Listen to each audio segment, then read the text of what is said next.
tinatayang 214,000 milyon halaga ng cocaine ang narecover ng mga otoridad sa magkahiwalay na operasyon sa baybayin ng Puerto Princesa City, Palawan. Matapos matagpuan ang 36 na bloke ng cocaine at karagdagang 430 grams na nagsasabing illegal na droga. Nakatutok dyan si Patrolwoman Christine Lorenzo.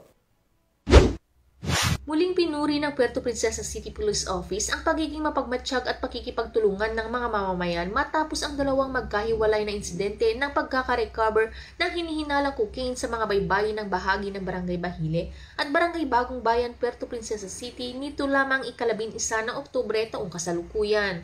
Batay sa ulat, bandang alas 10 pasado ng umaga hanggang 1:00 pasado ng hapon na recover ng mga tauhan ng Philippine Navy na nakatalaga sa Naval Detachment Oyster Bay, Barangay Bahile ng 36 na bloke ng hinihinalang cocaine na nakabalot sa asul at puting sako na tinatayang may bigat na 36 kilos at may halagang 214,416,800 pesos sa pamilihan. Ang mga nakumpiskang droga ay agad na itinurn over ng Western Naval Command sa pamamagitan ng BRP Ladislao Diwa sa PIDEA Palawan Provincial Office para sa wastong disposisyon.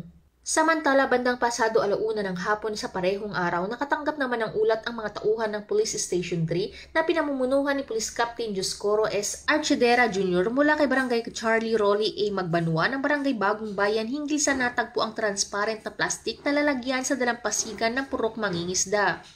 Nang siyasatin, nadiskubre itong naglalaman ng tinatayang 430 grams ng hinihinalang cocaine na may halagang 2,279,000 pesos.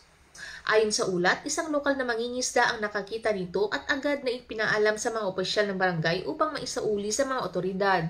Patuloy na iniimbestigahan ng mga otoridad ang pinagmulan ng mga naturang droga na pinaniniwalaang may kaugnay sa operasyon ng mga international drug syndicates na gumagamit ng maritime routes na dumaraan sa katubigan ng Palawan. Sa mga nakalipas na linggo, ilang pakete rin ng hinihinalang cocaine at kush ang natagpuan sa iba't ibang bahagi ng baybayin ng lungsod at lalawigan. Pinuri ni Police Colonel Christine M. Tabdi, Acting City Director ng PPCPO, ang patuloy na kooperasyon ng mga mangingisda at mga residente sa mga coastal barangay na nagsisilbing mata at tainga ng batas. Anya, ang maagap na ulat at tamang aksyon ng mga mamamayan ay malaking tulong upang mapigilan ang pagkalat ng iligal na droga sa mga komunidad.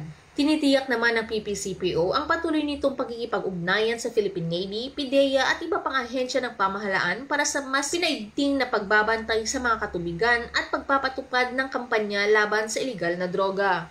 Mula dito sa Home of the Police Eco Warriors, Calapan City, Oriental, Mindoro, ako ang inyong PNN Correspondent, Patrolwoman Christine Lorenzo, alagad ng batas, tagataguyod ng Balitang Pulis.